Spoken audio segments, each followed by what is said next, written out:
بسم اللہ الرحمن الرحیم۔ السلام علیکم ناظرین، اندلس کی فتح تاریخ میں ایک عظیم فتح ہے۔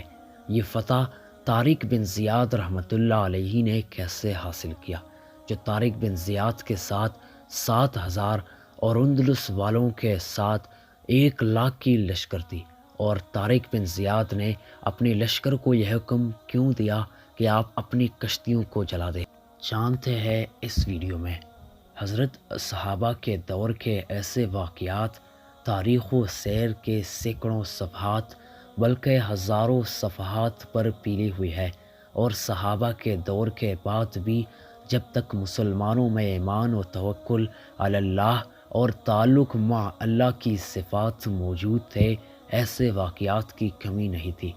خلیفہ المسلمین ولید بن عبد الملک کے دور میں طارق بن زیاد جب اندلس کو فتح کرنے 7,000 کی مختصر فوج لے کر 4 بڑی بڑی کشتیوں میں سوار اندلس کے ساحلی علاقے جبل الطارق پر اترتا ہے، تو باوجود مختصر سی فوج کے اس ساحل پٹی کو بغیر کسی مزاحمت کے فتح کر کا چلا جاتا ہے۔ اس وقت اندلس پر جس بادشاہ کی حکومت تھی وہ عیسائی تھا، اور عرب تاریخوں میں اس کا نام لزریک لکھا ہے، اور انگریزی تواریخ اس کو روڈرک کے نام سے یاد کرتی ہے۔ جب بادشاہ نے یہ دیکھا تو اپنے سپہ سالار تدمیر کے ساتھ 30,000 کی فوج کو تمام ساز و سامان اور ہتھیاروں سے آراستہ کر کے میدان میں بھیجا، اور دونوں فوجوں کا مقابلہ ہوتا رہا، اور پے در پے کئی لڑائیاں ہوئی، اور ہر موقع پر تدمیر اور اس کی فوج کو شکست کا منہ دیکھنا پڑا، اور جب ہزیمتوں نے ان کے حوصلے پست کر دیے، آخر کار تنگ آ کر تدمیر نے اپنے بادشاہ روڈرک کو لکھا کہ یہ قوم جس سے ہمیں سابقہ پڑا ہے وہ معلوم نہیں کہاں سے آئی ہے، آسمان سے نازل ہوئی ہے یا زمین سے ابلی ہے، لہٰذا اب اس کے سوا کوئی چارہ نہیں کہ آپ خود اس کی سرکوبی کے لیے آئے۔ بادشاہ روڈرک نے 70,000 کی فوج کے ساتھ اس طرف رخ کیا، اور پہلی فوج سے مل کر اس کی تعداد تقریباً 1,00,000 ہو گئی، جو تمام ہتھیارات سے لیس تھی، اور دوسری طرف مسلمانوں کی فوج ہے جو نہ پوری طور پر ہتھیارات سے لیس ہے اور نہ تعداد میں ان سے کوئی نسبت رکھتی ہے۔ طارق کے ساتھ 7,000 افراد آئے تھے، پر خلیفہ کی طرف سے اور 5,000 کی فوج آ کر ان سے مل گئی۔ اس طرح کل 12,000 کی فوج ہوئی، اور دونوں فوجیں وادی لکھا کے مقام پر اترے، اور پھر مقابلہ ہوا، اور مسلسل 8 دن یہ جنگ چلتی رہی، اور بالآخر فتح و کامیابی مسلمانوں کے حصے میں آئی، اور عیسائی فوج رسوا اور پاسپا ہوئی، اور خود روڈرک بھی قتل ہو گیا۔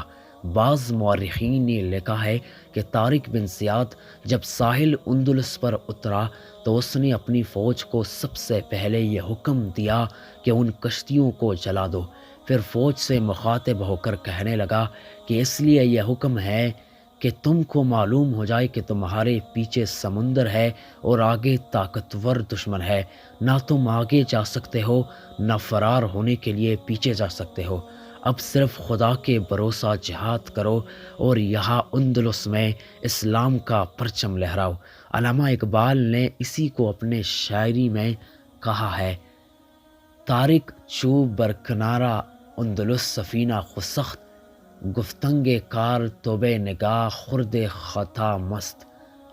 طارق نے جب اندلس کے ساحل پر کشتی جلا دی تو لوگوں نے کہا کہ عقل مندی کی نگاہ میں یہ غلط ہے۔ دو دریم السواد وطن باس چو رسیم، ترکی سبب ضروع شریعت کو جار واست۔ ہم اپنے وطن سے دور ہے، واپس کیسے جائیں گے؟ اسباب کا ترک کرنا شریعت میں کہا جائز ہے، یعنی اسباب کا ترک کرنا شریعت میں کہا جائز ہے۔ خندید دوست خویش بے شمشیر و برد و گفت، ہر ملک ماست کے مالک خدائے مست۔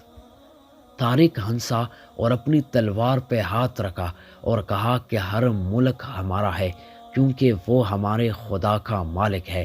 یہ چند واقعات نمونے کے طور پر بیان کیے گئے ہیں جن سے یہ بات بخوبی واضح ہوتی ہے کہ اسلامی معاشرے میں کارفرما قوت ایمانی کا یہ اثر تھا کہ انسانوں، حیوانات، جمادات و نباتات، شیاطین و جنات، ہر چیز ان کی فرمانبرداری اور اطاعت شواری، بندگی اور غلامی کے لیے تیار رہتی تھی۔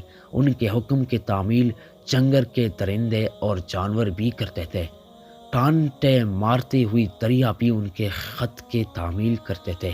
جنگل کے درندے اور جانور بھی ان کے بات مانتے تھے۔ جنگل کا بادشاہ شیر بھی ایک مومن کے غلامی میں فخر محسوس کرتا تھا۔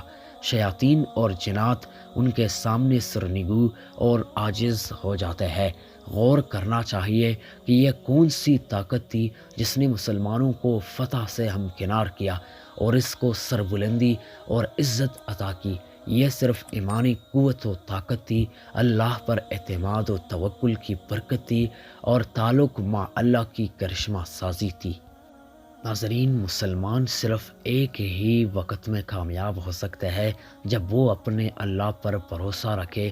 خواہ وہ جہاد میں جائے، ہر جگہ اللہ ان کو پھر کامیابی سے ہمکنار کرے گا۔